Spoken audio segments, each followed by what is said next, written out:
Hello, my name is Wayne Perry, the TV Carpenter. Welcome to Daily DIY. I was supposed to be doing Ideal Home Show talks and doing DIY talks on their main stage, and because everything has been postponed and because you're in lockdown, I thought I would just do these talks to you so that you can be empowered and have the confidence to fix all those little DIY jobs in your house. So I've been doing these talks for quite a few years with my good friend and business partner Steph Braun, and when we do our live talks or when we do our private DIY talks, we always start with home safety, and one of the topics is water safety, so learning how to turn off your water in an emergency. So this is what today's talk is about. So do you know where your stopcock is? No, I didn't actually. If I'm being totally honest, up until a few years ago, I found it in my loft, which was a really bizarre place to find it. Usually, your stopcock is under your stairs, or it's normally where your gas or your electric meters are.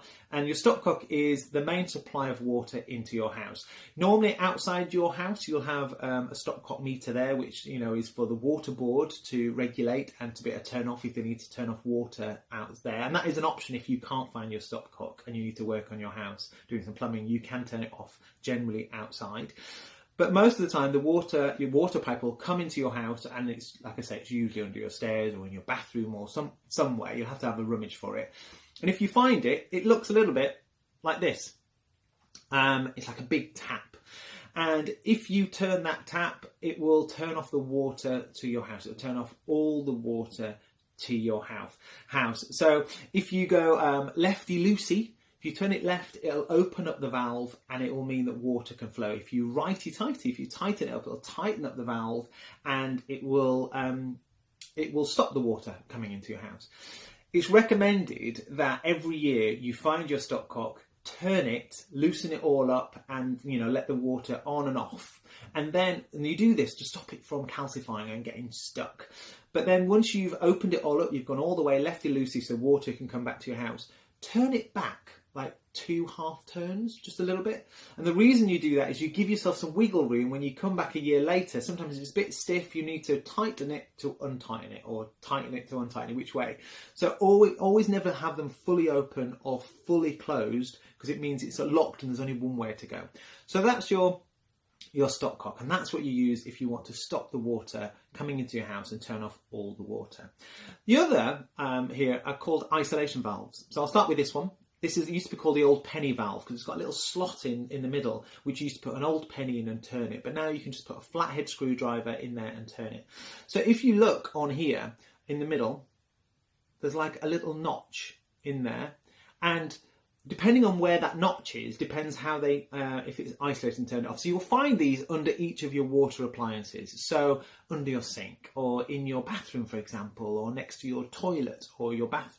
You can isolate these. So the idea is that we had somebody who contacted us on the DIY Doers webpage, and I'll tell you about that at the end, where they put some new taps and they'd broken and there was water going everywhere, and it was like late at night. And they were saying, does anybody know any emergency plumbers? And we literally, it wasn't even us, some other members of the group got on there and said, find the isolation valve, turn that, and it'll stop water going to your sink. So it means that your house is safe, there's not water going everywhere, and then in the daytime you can get a plumber out. So to make these work, if the little slot that you're going to put your screwdriver in, or a knife, not too sharp, but a flat knife in, if that's going the direction of the pipes on this one, if it's going vertical, it means water's flowing. It's flowing the way of the line. If it's crossing the pipe, it stops water going through. It's like a barrier, it's like a bar, it stops it going through. So you can isolate different water sources in your house. So like I say, your toilet, your sinks.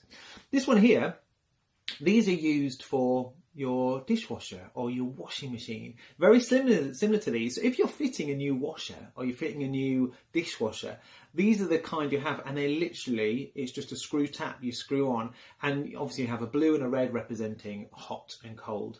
And if you find your dishwasher's leaking or your washing machine's leaking, find these, turn them.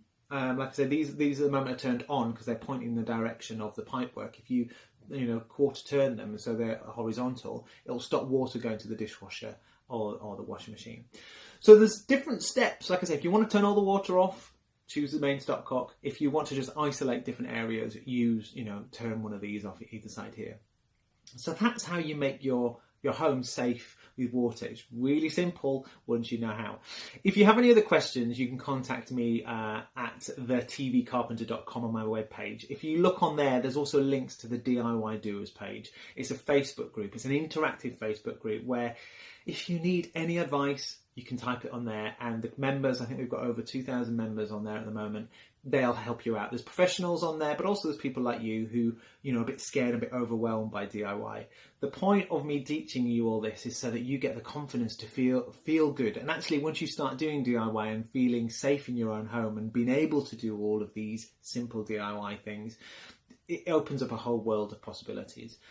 So all I can say is thank you for listening to me, Wayne Perry, the TV Carpenter.